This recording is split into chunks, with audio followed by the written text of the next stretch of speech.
दीप प्रज्वलन के बाद साथियों बड़ा उत्साह सभी सदस्यों में है और हमारे लिए बड़े सौभाग्य का पल है कि इस प्रदेश के यशस्वी मुख्यमंत्री आदरणीय श्री पुष्कर सिंह धामी जी ने हमारा मुख्य आतिथ्य के यहाँ पे स्वीकार किया है।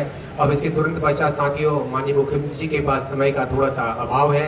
अब मैं अनुरोध करना चाहता हूँ मंच संचालन समिति के अध्यक्ष और पूर्व उद्घोषक और वर्तमान में अधिशासी अभियंता सिंचाई विभाग नैनीताल के पद पर कार्यरत इंजीनियर त्रस्त सिंह चौहान जी कृपया आए और पूरे जनभावनाएं जो हर मानव संसाधन प्रबंधन और औद्योगिक संबंध MHRM एंड IR विषय में स्नातक, विधि में स्नातक तथा DPA diploma in public administration की परीक्षाएं सफलतापूर्वक पूर्ण सेवक भी रहे, जिसमें आपकी संघ आयु 32 वर्ष है। इस अवधि में आप अखिल भारतीय विद्यार्थी परिषद के विश्वविद्यालय से प्रांतीय स्तर तक दायित्ववान कार्यकर्ता रहे।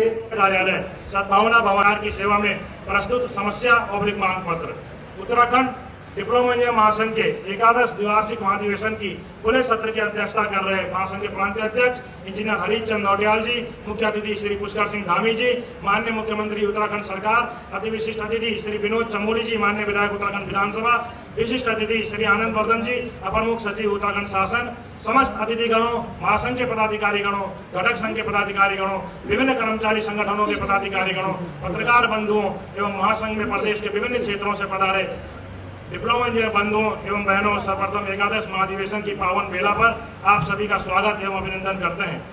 अब समस्या या मांग संख्या 1, उत्तराखंड डिप्लोमा इंजीनियर महासंघ की मांगों और समस्याओं के संदर्भ में मुख्य सचिव उत्तराखंड शासन की अध्यक्षता में दिनांक 17 दिसंबर 2015 एवं दिनांक 10 नवंबर 2016 को संपन्न बैठकों के कार्यवृत्त के अनुरूप निर्णित बिंदुओं पर शीघ्र तुरंत शासनादेश निर्गत किए जाएं। जब मानव सभ्यता का विकास हुआ होगा तो पहले जुबान चली होगी साथियों, तब कागज चला होगा। यहाँ तो कागज में जब आपकी सहमति बन गई तो कम से कम उस सहमति पर अडिग रहना एक अभिभावक का काम है। अभिभावक ने अपने बच्चे को कहा और लिखित में कहा मैं आपको दूंगा और बाद में उसी बच्चे को अपने बेवकूफ बना दिया। मेरा अनुरोध आपसे कि आप अपने उस बच्चे की उन मांगों पर जिस पर आप सहमति दे चुके हैं, मैं किसी नई मांग पर सहमति नहीं मांग रहा, लेकिन जिस मांग पर आपकी सहमति बनी है आप अपने बच्चों को आशीर्वाद इसी मंच शब्द प्रदान करने का अध्यक्ष करेंगे, इसी भावनाओं के साथ और उस मजबूरियों के साथ जो मजबूरियां आपने मुझे दी है, जो दायित्व मुझे मिला है और मेरे युवा कंधों पर वो जो मजबूरी है आपके संदेश वाहक का, आप मुख्य सेवक के रूप में हम आपको मुख्य अभिभावक कहते हैं। साथियों मैं भी आपका महासचिव नहीं, आपका संदेश वाहक हूँ।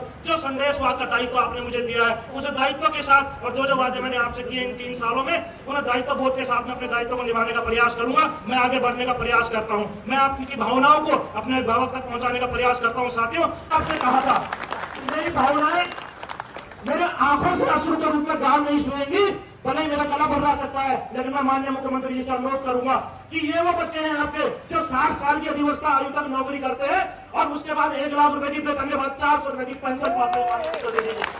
मैं आपसे अनुरोध करता हूँ, मैं अपने आपको सौभाग्यशाली समझ सकता हूँ या फिर मैं अपने आपको दुर्भाग्यशाली समझूं, ये दुविधा में खड़ा हूँ। मैं 1 अक्टूबर 2005 से पहले सेवा में आया हूँ, मैं पुरानी पेंशन का उपयोग करता हूँ, लेकिन नई पेंशन वाले के साथियों का जो पीड़ा है, जो दर्द है, उसे देखकर मुझे गलानी होती है कि कैसे मैं उस पुरानी पेंशन का उपयोग कर पाऊंगा जब मेरे साथी 400 रुपए पेंशन ले रहे होंगे और मैं उसमें पुरानी पेंशन का आरंभ कर रहा हूँ। मैं चाहता हूँ आशीर्वाद आप प्रदान करने का कष्ट करेंगे।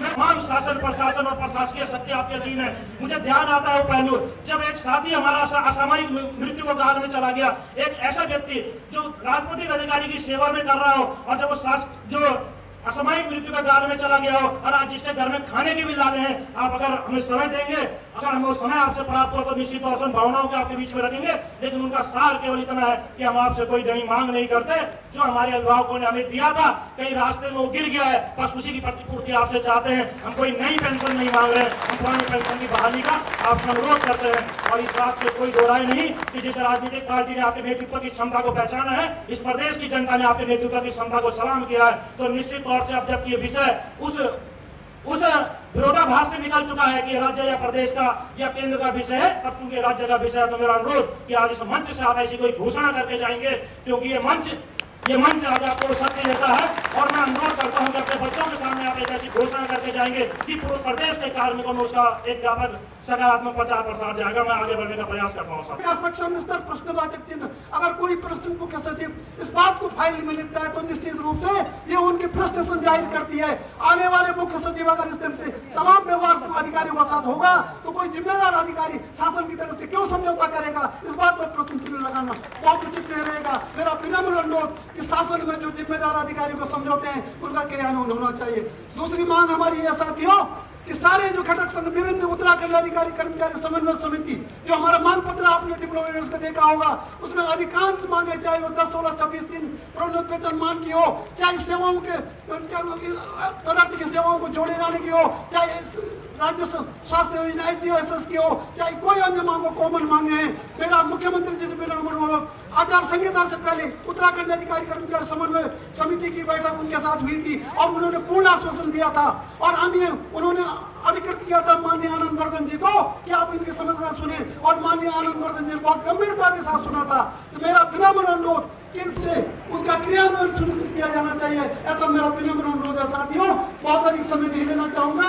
मैं तमाम अतिथिगणों का आभार व्यक्त करते हुए विशेष रूप से अपने माननीय मुख्यमंत्री जी को बावजूद आधा घंटे का हमें और समय दिया, उसके लिए कोटि कोटि आभार। माननीय विनोद चौधरी जी का आभार, माननीय आनंद वर्धन जी का, उन्होंने हमारा अनुरोध स्वीकार करते हुए अधिवेशन शिरकत की। तमाम विभागीय अधिकारी, तमाम विभिन्न संघों के पदाधिकारीगण और तमाम मेरे सेवानिवृत्त बंधुओं साथियों, एक मांग जरूर यहाँ पर जो हमारे 40 साल की सेवा के बाद हमारे सेवानिवृत्त साथी बैठे हुए माननीय मुख्यमंत्री जी, आज आपने उत्तराखंड सरकार के सौजन्य से डिप्लोमा इंजीनियर को 8700 का ग्रेड पे अनुमन्य हुआ है। मेरी प्रबल मांग कि इस मांग को जो है, जो तमाम लोग तत्काल में 7600 का ग्रेड पे अधीक्षण अभियंता का जो ले रहे थे, चाहे वो सेवानिवृत्ति हो गए हों, उसको जरूर दिया जाए ताकि हर समय तो काम। भारत माता की, विश्वकर्मा भगवान की, विश्वकर्मा भगवान की। सारी मांगे रखी हैं। कुछ मांगों के लिए तो मैं, हमारे बेलवाल जी ने उन्होंने कहा कि दूसरे नंबर की कौन सी मांग है। पूर्व विभाग की डिप्लोमा इंजीनियर संवर्ग की समस्याओं के समाधान हेतु डिप्लोमा इंजीनियर समस्या समाधान समिति का गठन किया जाएगा। मैं श्री आनंद वर्धन जी को यहीं से कह रहा हूँ कि वो जल्दी से जल्दी इस समिति का गठन करेंगे और इसमें जिसको करेंगे, क्योंकि लंबे समय से आनंद जी आप सबके बीच में काम करते रहे हैं और बहुत सारे कर्मचारी संगठन हो, चाहे आपके डिप्लोमा इंजीनियर्स के संगठन हो, बहुत सारी जितने भी इस प्रकार की हमारी समितियां हैं या जितने भी हमारे ऐसे जो भी हमारे एसोसिएशन है, उन सारे एसोसिएशन को आप अच्छी तरह समझते हैं और लंबे समय से काम कर रहे हैं। आनंद जी, इनकी जितनी भी हमारी ये लगभग कितनी है 19 सूत्री मांगे हैं।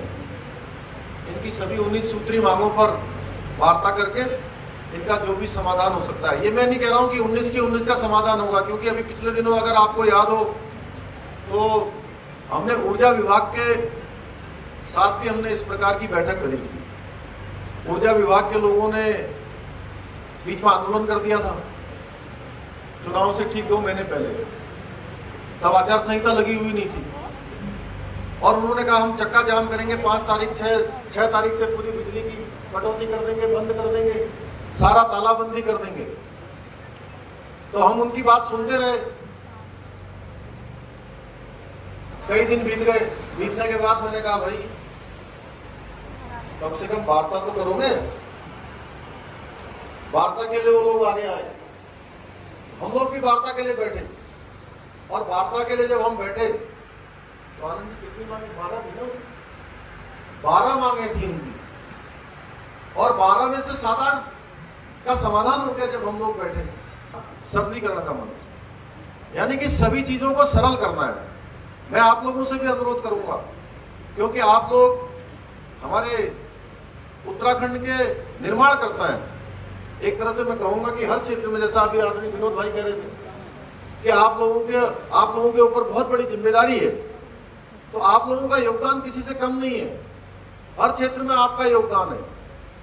तो हमने कहा है कि अगर चीजें आपके पास भी आती हैं, बहुत सारी जगह पर आ जाता होगा कि ये 50 मीटर सीसी रोड जो है किसी योजना में स्वीकृत हो गई है, अब 50 मीटर के बाद 5 मीटर या 10 मीटर और बच जाती है। क्यों पंजी? सब मुझे दिखाई दे रहे हैं, मैं सबको पहचान रहा हूं यहां से। तो उत्तराखंड बनाएंगे, हिंदुस्तान का श्रेष्ठ उत्तराखंड बनाएंगे।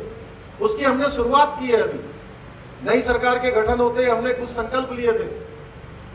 हमने संकल्प लिए थे कि हम उन संकल्पों को पूरा करेंगे, उन संकल्पों के आधार पर हम काम करेंगे। हम एक एक करके उन संकल्पों को उतार रहे हैं। हमने सबसे पहले यूनिफॉर्म सिविल कोड की बात करी थी। मुझे आप सबके बीच में बताते हुए खुशी हो रही है कि हमारी सरकार ने यूनिफॉर्म सिविल कोड को लागू करने की दिशा में आगे कदम बढ़ा दिया है। ऐसे अनेकों कार्य हैं, उनकी मैं चर्चा करूंगा तो बड़ा लंबा हो जाएगा। इस बात पर विश्वास नहीं करते हैं कि हम चीजों को उलझाएं। सरलीकरण, समाधान और निस्तारण, इन मंत्रों के आधार पर हम आगे बढ़ना चाहते हैं। और आप सब लोगों के बीच में से जो भी ये ज्ञापन हमको दिया गया है, हमारे इन्होंने श्री अजय बेलवाल जी ने जो यहाँ पर ठीक रूप से उसको प्रस्तुत किया है, उन सभी पर हम रास्ता निकालेंगे। उसके लिए श्री आनंद वर्धन जी इस पर काम करेंगे। आप सब लोगों को भी बीच में बुलाएंगे। आपके अलावा भी जो भी अन्य समस्याएं हैं, अन्य पर भी अभी हमारी कमेटियां गठित है। अभी शत्रुघ्न सिंह जी का आप नाम ले रहे थे, हमारे नौटियाल जी, उनकी अध्यक्षता में कुछ कमेटी बनी हुई है वेतन विसंगति को लेकर, अन्य चीजों को लेकर। हम सभी पर रास्ता निकालेंगे। मैं आज के अवसर पर, चूंकि आप सब लोगों के बीच में आया, अभी रुद्रपुर में आज यूथ वॉलीबॉल प्रतियोगिता का, राष्ट्रीय वॉलीबॉल प्रतियोगिता का उद्घाटन होना है और मुझे ठीक 12 बजे यहां से जाना था। वहां से लगातार फोन आ रहे हैं, लेकिन मुझे लगा कि यह अवसर, हमारे आधुनिक भारत के सारे विश्वकर्मा यहां बैठे हुए हैं, तो इनके बीच में से 1 घंटा मैंने उनसे अनुरोध कर लिया है कि मैं 1 घंटा विलंब से आ रहा हूं, क्योंकि मैं अपने भाइयों से बात कर रहा हूं। तो मैं आप सभी को अपनी तरफ से बहुत शुभकामनाएं देते हुए कि आपका यह अधिवेशन हर बार हो, बार बार हो, और इसमें से जो आपका मंथन है, इसमें से अमृत निकले और ये अमृत हमारे इस प्रदेश को आगे बढ़ाने में सहायक हो, हमारे उत्तराखंड के निर्माण में सहायक हो। आपको जो ऊर्जा प्राप्त हो, निश्चित रूप से ये ऊर्जा आपके स्वयं के साथ साथ हमारे प्रदेश के लिए भी जो है ये ऊर्जा लगे। इन्हीं बातों को कहते हुए अपनी वाणी को विराम देता हूँ। बहुत बहुत धन्यवाद।